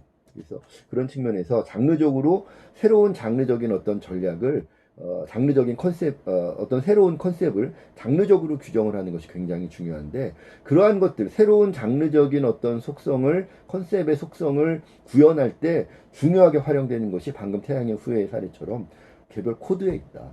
똑같은 군인이라고 하는 밀리터리의 코드를 활용을 하지만 그것을 그대로 쓰는 전형적으로 활용을 하는 것이 아니라 멜로적으로 활용을 할 수 있는 그런 역량들 그런 것들이 바로 새로운 그 21세기의 이 새로움을 추구하는 장르 코드 활용 전략의 하나의 사례가 될 수 있겠다라고 말씀을 드리겠습니다. 사실 멜로 장르 안에서도 태양의 후예 그 태양의 후예가 끝난 다음에 구름이 그린 달빛 또 그게 끝난 다음에 도깨비 이렇게 세 멜로 드라마가 연달아 채널을 달리하면서 빅히트를 기록했었죠. 그 시즌에. 그래서 이 세 작품이 추구했던 각각 저마다의 장르 전략들 또 코드 활용 전략들을 보면 굉장히 재미있는 이 시사점들을 도출할 수 있습니다. 멜로의 범주 안에서 하나는 밀리터리 멜로, 하나는 사극의 외피를 쓰고 있는 멜로, 하나는 판타지 멜로.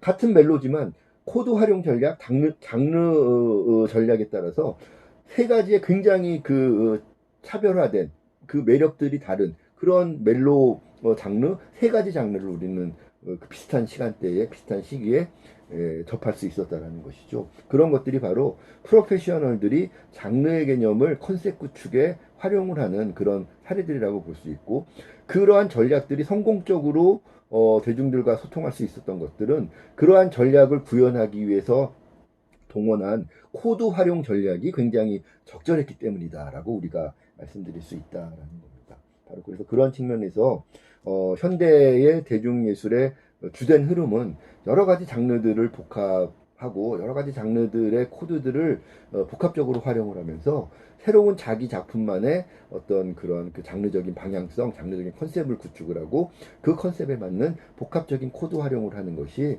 현대 대중예술의 주된 흐름이 되고 있다라고 우리가 이야기할 수 있다는 거죠.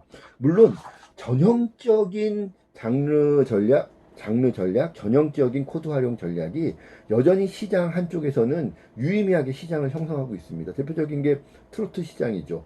트로트 시장이 뭐 최근에는 미스터 트롯 이후에 젊은 세대들에게까지 널리 확산돼서 트롯 안에서도 새로운 그런 장르 융합, 코드 융합이 막 이렇게 불러일으켜지고 있습니다만 여전히 트로트라고 하는 그 음악 장르는 전형적인 코드 활용들을 하고 있는 그런 영역이고 또 TV 드라마에서도 뭐 주말 드라마나 일일 드라마라고 하는 그런 장르의 컨텐츠들을 보면 정말 전형적으로 뭐 삼각관계 무슨 뭐 출생의 비밀 이런 거 다루고 있는 그런 뭐 우리가 흔히 막장 드라마라고 하는 이런 것들이 이제 여전히 존재를 하고 있는데 그런 전형적인 장르 전략, 전형적인 코드 활용 전략을 선호하는 집단이 대중들 사이에는 여전히 또 유의미한 사이즈로 존재를 한다는 것입니다. 그래서 아까 얘기했던 복합적인 장르 전략, 복합적인 코드 활용 전략이 현대 대중예술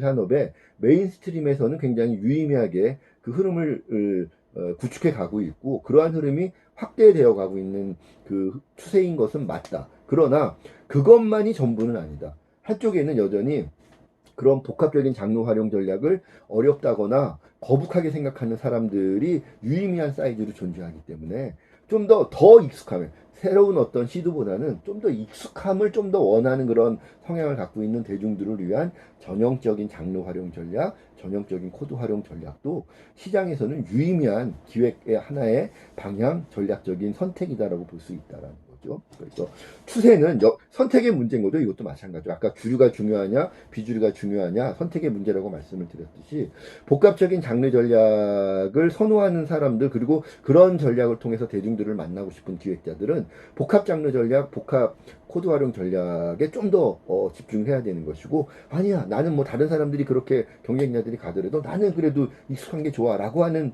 그 취향이나 성향을 갖고 있는 기획자나 창작자들은 또 그 시장을 위한 노력에 집중을 하는 것도 좋은 기획적인 선택이 될 수 있다는 겁니다. 그래서 선택의 문제이지 가치상의 우열을 따질 수 있는 문제는 아니다. 다만 우리 문화 콘텐츠 학과에서 기획적인 역량을 공부하는 이 학생들은 젊은 청년 세대들이기 때문에 상대적으로 전형적인 기획 전략보다는 이런 융복합적인 측면의 기획 전략들을 통해서 자기 프로젝트를 구체화하고 그런 것들을 통해서 대중들과 폭넓은 소통을 원하고 있는 학생들이 상대적으로 많기 때문에 제가 그런 쪽을 강조해서 말씀을 드리는 거다. 그렇게 여러분들이 생각을 해주시면 될 것 같습니다. 그래서 다음 페이지 35페이지로 넘어가면 장르별 코드의 예들이 있는데 이것뿐만 아니라 굉장히 많은 코드들이 새롭게 등장을 했다가 사라지기도 하고 또 과거로부터 현재까지 계속 지속적으로 사랑받는 코드들도 있기 때문에 여러분들이 선호하는 장르들마다 어떤 코드들이 있는지 한번 여러분들이 각자 한번 그런 것들은 한번 더 찾아서 한번 쭉 한번 그 기록을 해보면 그런 것들을 통해서 여러분들이 자기 어떤 기획을 할 때 활용할 수 있는 거죠. 활용할 수 있는 그런 그 재료들이 되는 것이기 때문에 그래서 그런 측면에서 여러분들이 장르별 코드에는 좀 더 여러분들이 계속 업데이트 했으면 좋겠고요. 자, 아까 제가 짜장면이라고 하는 것이 이제 하나의 장르의 개념이다라고 하면 그 짜장면이 장르적으로 좀 새롭기 위해서 그 레시피라든가 재료를 바꾸게 되면 새로운 짜장의 어떤 장르적인 컨셉을 만들어낼 수 있다 말씀을 드렸는데 바로 새로운 짜장면을 만들 때 재료를 바꾸거나 재료의 이 재료를 요리하는 방법, 레시피를 바꾸게 되면 새로운 장르 컨셉이 구현될 수 있다고 말씀드렸잖아요. 코드가 바로 그런 거죠. 코드의 의미는 요리로 치자면 그 특정 메뉴를 구현하기 위한 재료와 그 재료의 복합 비율, 레시피라고 우리가 이해하면 되겠다라는 겁니다. 그런 측면에서 장르와 코드의 관계를 어떤 특정한 요리와 그 요리를 구현하는 재료와 조리법 이렇게 여러분들이 이렇게 이해를 하면 훨씬 더 쉽게 장르와 코드의 의미를 이해할 수 있지 않을까 싶습니다. 자, 옆에 페이지 보면 36페이지 보면 장르와 코드의 기획적 의미 다시 한번 제공을 하고 있죠. 대중들에게 익숙한 형식미와 새로운 재미와 감동을 제공해 주기 위해서 장르와 코드를 활용할 수가 있겠고요. 그런 나아가서 내 프로젝트가 확보해야 될 차별성, 이 차별성을 확보할 수 있게 해주고 그러한 차별화된 방향성을 우리가 컨셉이라고 한다면 그런 컨셉을 개념화시키고 전략화시켜서 구체화하는데 구현하는 데에 바로 장르와 코드의 개념을 우리가 전략적으로 활용할 수 있겠다라는 얘기입니다. 자세한 내용들은 강의 자료 내용들을 여러분들이 봐주시면 될 것 같고 오늘 좀 내용이 중요한 내용들이 많아서 시간이 조금 걸리고 있는데요. 마지막으로 합리적인 모순과 객관적 직관까지는 꼭 말씀을 좀 드리고 오늘 시간 마무리를 하고 싶습니다. 그 합리적인 모순과 36페이지, 37페이지에 보면 합리적인 모순이라는 개념과 객관적 직관이라는 그런 개념이 나오는데요. 합리적인 모순이라는 거는 이런 겁니다. 우리가 아까 살펴봤던 것처럼 대중들은 장르적인 관점에서는 나에게 이야기가 전달되는 방식이라고 하는 그런 측면에서는 장르적인 측면에서는 익숙한 걸 원한다라는 거죠. 그런데 그런 익숙함을 원하는 사람들이 막상 영화를 보고 개별 작품을 볼 때는 또 새로운 걸 원한다라는 거죠. 이게 뭘까? 익숙한 걸 원하면서 동시에 새로움을 원한다? 익숙함과 새로움은 이건 상호 모순된 개념이지 않습니까? 익숙한 게 새로울 수 없고 새로운 거는 처음부터 익숙할 수 없기 때문에 그런데 왜 그러면 사람들은 새로움과 익숙함을 동시에 원하는 이런 모순된 태도를 가지고 있을까라는 거죠. 자, 이것과 관련해서 우리가 학기 초에 제가 문화 콘텐츠는 체험제의 속성을 갖고 있다라고 말씀을 드렸죠.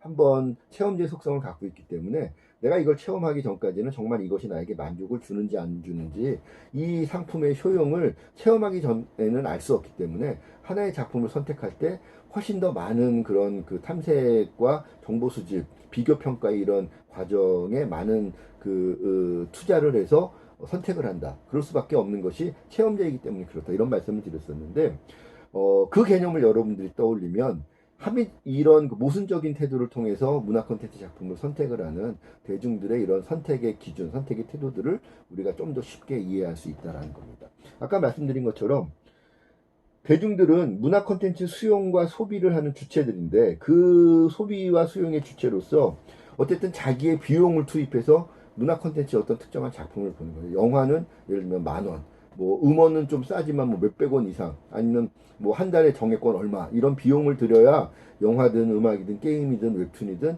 내가 원하는 작품을 선택을 해서 수용을 할 수 있다는 거죠. 그것이 금전적인 비용이든 아니면 비금전적인 비용이든 어쨌든 문화 콘텐츠를 소비하고 수용하기 위해서는 감상하기 위해서는 대중은 지출을 해야 된다는 비용에 대한 지출을 해야 되는데 그런 내가 한번 지출한 비용 대비 그 비용을 지출해서 선택한 작품이 나에게 주는 재미와 감동의 혜택이 어느 수준 이하로 떨어져서는 안 된다는 것이죠. 어쨌든 그러한 실망이 너무 크지 않고 이런 정도까지는 내가 만족감을 느껴야 돼. 이런 그 선택을 하는 것이 대중 입장에서는 현명한 선택일 텐데 그런 측면에서 봤을 때 장르적으로는 내가 익숙한 것, 범주 안에서 콘텐츠를 선택을 하는 거죠. 예를 들면 나는 멜로를 좋아하니까 액션 히어로 이런 것들은 일단 배제하고 오늘 내가 10,000원을 들여서 영화 볼 때는 멜로 장르 위주로 작품을 선택을 하겠어. 일단 내가 익숙한 범주 안에서 선택을 하는 겁니다. 그런데 그 범주 안에도 경쟁 작품들이 많아. 멜로 장르 안에도 여러 작품들이 지금 개봉을 하거나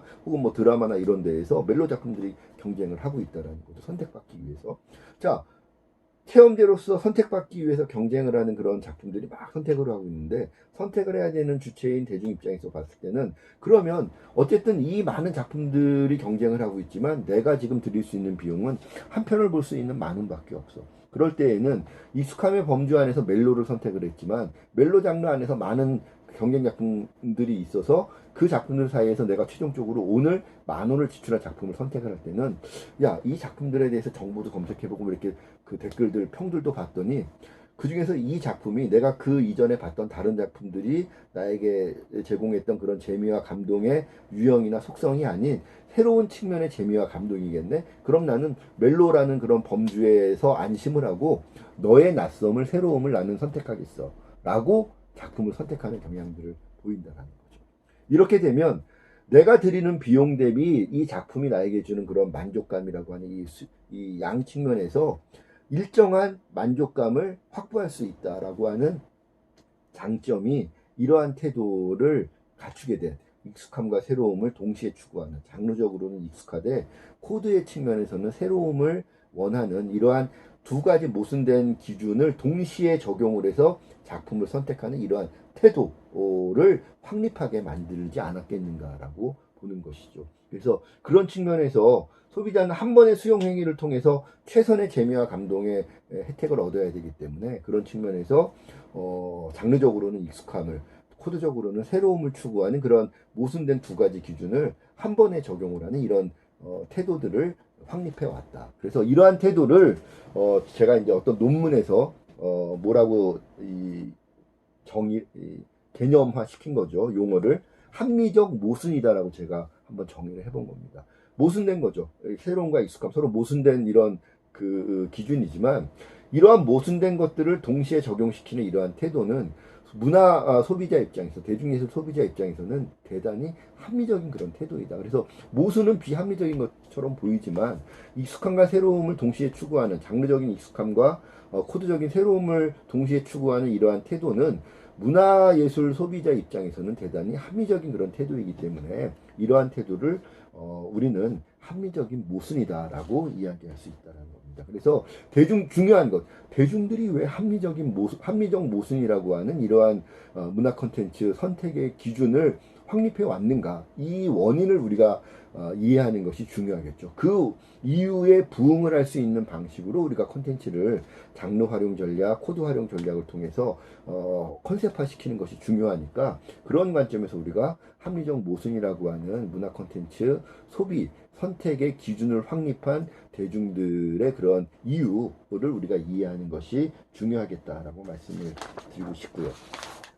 그러면 그러한 대중들의 합리적 모순이라고 하는 이런 태도에 대응을 하기 위한 기획자의 역량이 필요한데 그러한 기획적인 역량은 아까 말씀드린 것처럼 장르 활용 전략, 코드 활용 전략 그래서 형식은 익숙하되 거기에 담겨져 있는 재미와 감동의 내용 요소들은 새로울 것이라고 하는 이런 태도들을 통해서 우리가 대응을 할 수 있겠다라고 말씀을 드리는데 그렇기 위해서는 어려운 건 뭐냐면 장르적인 익숙함과 코드적인 새로움을 어느 정도 비율로 배합을 해야 이것이 가장 균형감을 갖춘 이 컨셉인 거냐 이게 사실 기획자들에게는 굉장히 어려운 거죠.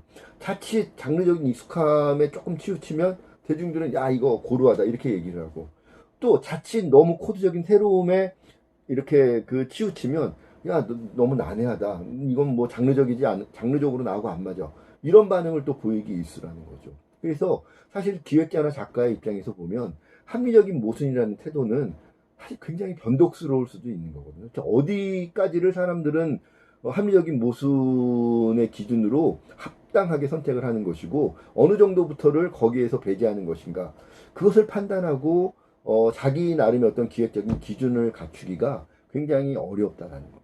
그럴 때 이제 필요한 것이 객관적 직관이다라는 태도인데, 이 객관적 직관이라는 태도는 쉽게 말하면 이런 겁니다.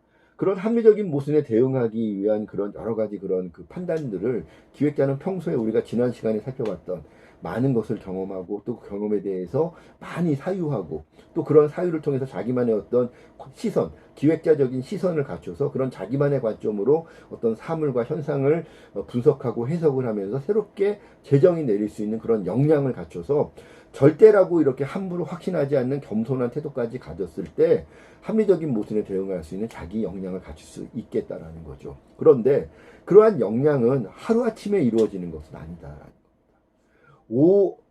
일정 기간 이상의 짧지 않은 기간 동안 끊임없이 많은 경험, 많은 공부, 많은 사유 이런 것들을 통해서 또 겸손함까지 갖춘 태도를 통해서 자기 안에 서서히 갖춰지는 것이기 때문에 어쨌든 작가에게는 그런 자기의 어떤 판단력을 갖추기 위한 노력이 필요하다라는 거죠.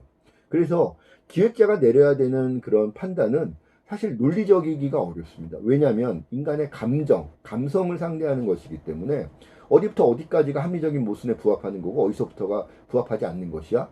인간의 감정이기 때문에 어떤 작품은 성공했다 하더라도 똑같은 전략이 시대가 다르고 대상이 달라지면 옳지 않은 선택이 될 수도 있는 거거든요. 그래서 그런 것들을 종합적으로 우리가 판단할 수 있는 능력을 판단해야 되는 것이 기획자의 숙명인데 그러한 판단은 논리적이기보다는 직관적으로 내려야 되는 경우가 많다는 겁니다. 예를 들면 그 어떤 오디션 프로그램에서 박진영이가 이렇게 유행시킨 말 중에 하나가 공기반 소리반 이런 이 설명이 있었잖아요. 워딩이 있었잖아요. 사실 공기반 소리반 섞어서 노래 부르는 창법은 박진영이가 고안한 게 아니라 이미 이런 성악 이론으로 이미 존재했던 것이고 그 이론에서 체계화된 그런 이 가창법을 가요의 대중가요 영역에서 적용을 해서 이미 오래전부터 사용했던 진성과 가성 사이에 있는 어떤 그 발성 이런 거잖아요. 근데 그런 이론이 있다라는 건 누구나 다 알고 있었지만 많은 기획자들이 알고 있었지만 오랜 경험과 이런 것들을 통해서 박진영이 자기 어떤 프로듀서로서 아티스트 활동의 경험들을 비추어서 여러 가지 사유를 해봤더니 야 대한민국의 리스너들이 대한민국의 대중음악 듣는 그런 대중들이 가장 이렇게 감동을 느낄 수 있는 그런 창법이 바로 진성과 가성 중간쯤에 있는 그런 발성이니 우리 JYP에 있는 가수들의 노래들은 기본적으로 공기반 소리반을 기본 베이스로 삼자. 그게 JYP만의 박진영이만의 자기만의 직관이었던 거죠. 다른 많은 이 발성법들도 있지만 우리는 이 발성법을 선택하자. 왜?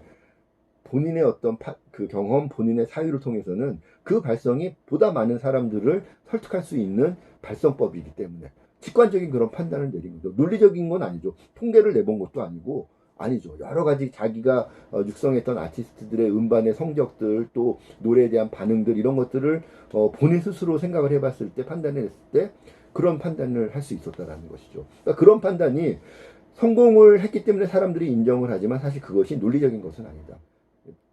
기획자의 직관이었다. 그런데 사실 직관이라는 건 기본적으로 주관적인 판단이기 때문에 논리성이나 객관성이 떨어질 수밖에 없습니다. 그래서 많은 기획자들이나 많은 연출자들이 내리는 그런 판단의 어떤 결과들, 선택들은 직관적이고 주관적일 수밖에 없는데 성공한 기획자나 성공한 이 연출가, 작가들의 경우는 그런 본인들의 주관적인 직관들이 성공한 비율이 훨씬 더 많고 그렇지 못한 성공하지 못했다라고 일반적으로 얘기하는 작가들이나 기획자들의 경우에는 그들의 직관적인 어떤 판단이나 선택이 성공하지 않는 경우들이 훨씬 더 많다라는 그런 차이들을 우리가 발견할 수 있다는 겁니다. 그럼 그 차이는 어디에서 오느냐?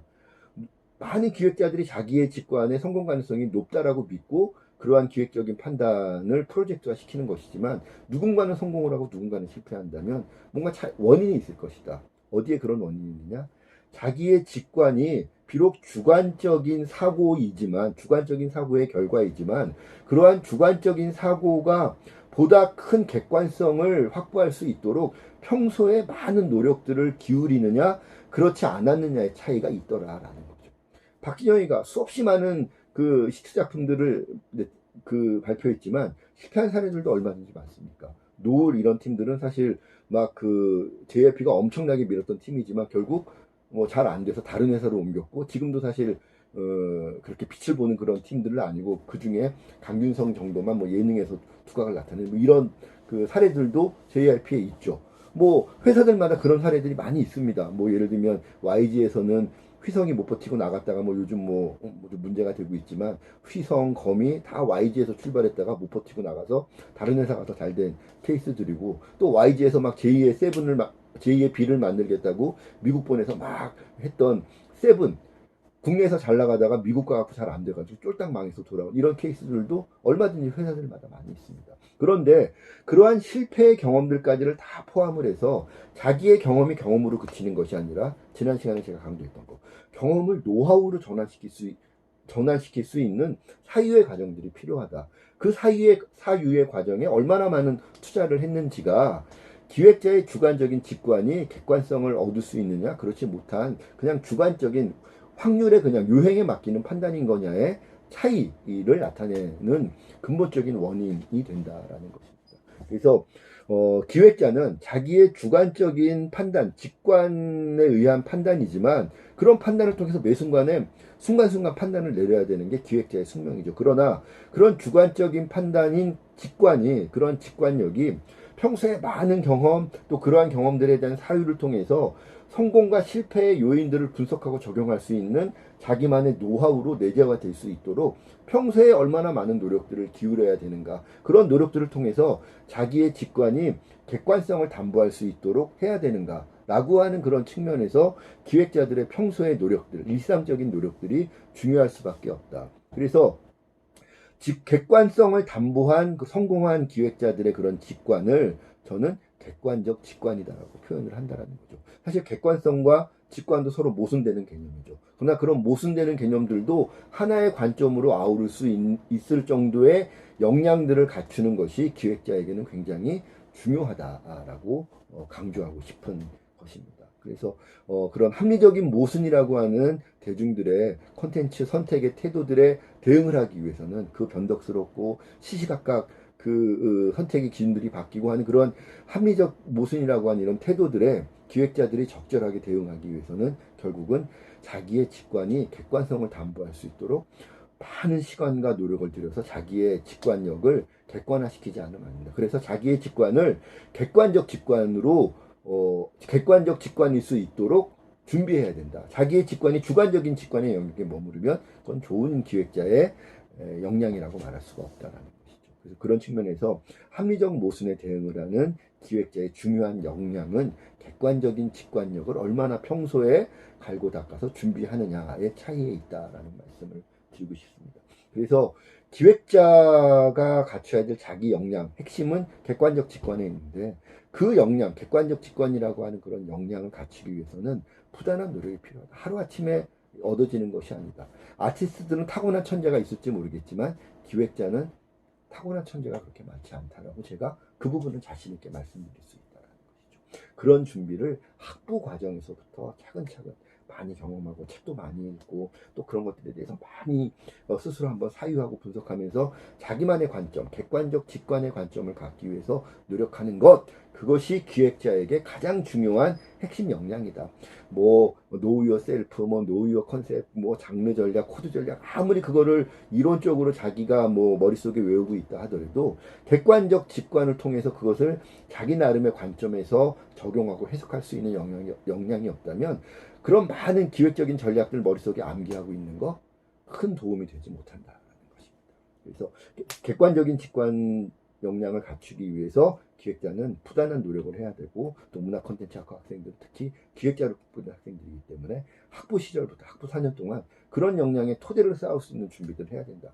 많이 경험하십시오. 놀러 다니시고 여행도 많이 다니시고 여행도 많이 사랑도 많이 하시고 연애도 많이 하시고 또 선후배들 뭐 이런 사람들과 교우 관계도 넓혀보시고 뭐 기회가 있으면 체험할 수 있는 많은 것들 뭐 아르바이트들 많이 하시고 많이 하십시오. 여행도 많이 다니시고 좋은 작품들이 있으면 장르 불문하고 많은 장르의 좋은 작품들 경험해 보시고 또 그런 것들을 통해서 뭔가 성공적인 경험도 해보시고 실패에 가까운 경험도 해보시고 그런 많은 경험들을 통해서 여러분들이 그러한 경험들을 기획적인 자기의 객관적 직관으로 전환시킬 수 있는 많은 고민과 많은 사유의 시간들도 또 대학 4년 동안 또 해볼 수 있는 거죠. 그래서 그런 노력들이 학부 4년 동안을 통해서 여러분들에게 이렇게 일상적으로 습관화되지 않으면 사회에 나가서 그런 거를 그때부터 한번 해보겠다? 쉽지 않습니다. 이미 현장의 프로페셔널들은 그런 과정을 거쳐서 쭉쭉쭉쭉 자기 길을 걷고 있는, 자기 진도를 뽑고 있는 사람들이기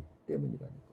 그래서 그런 측면에서 오늘 우리가 살펴본 그런 장르와 코드의 그런 활용 전략들이 기획자들에게 굉장히 중요한 그런 그 수단이자 무기가 되는데, 그런 것들을 우리가 이해해야 되는 이유는 대중들이 합리적인 모순이라고 하는 장르적인 익숙함과 코드적인 새로움을 동시에 추구하는 그런 문화 콘텐츠 수용과 선택의 기준을 갖고 있기 때문에, 그 합리적 모순이라고 하는 태도에 적절하게 대응하기 위해서는 그런 장르와 코드에 대한 이론적인 이해도 중요하지만, 그런 것들을 객관적 직관 능력으로 자기 안에 어떤 판단 기준화시키지 않으면, 내재화시키지 않으면 그런 대응이 용이하지 않을 가능성이 높다. 그래서 성공한 많은 기획자들을 우리가 사례 분석을 통해서 깨달을 수 있는 거, 좋은 기획자는 자기의 직관적인 순간적인 어떤 판단이 객관적인 어떤 그 근거를 담보할 수 있도록 평소에 그런 부분들을 노력하고 준비하고 있더라. 그래서 우리가 그런 합리적인 모순이라는 태도를 통해서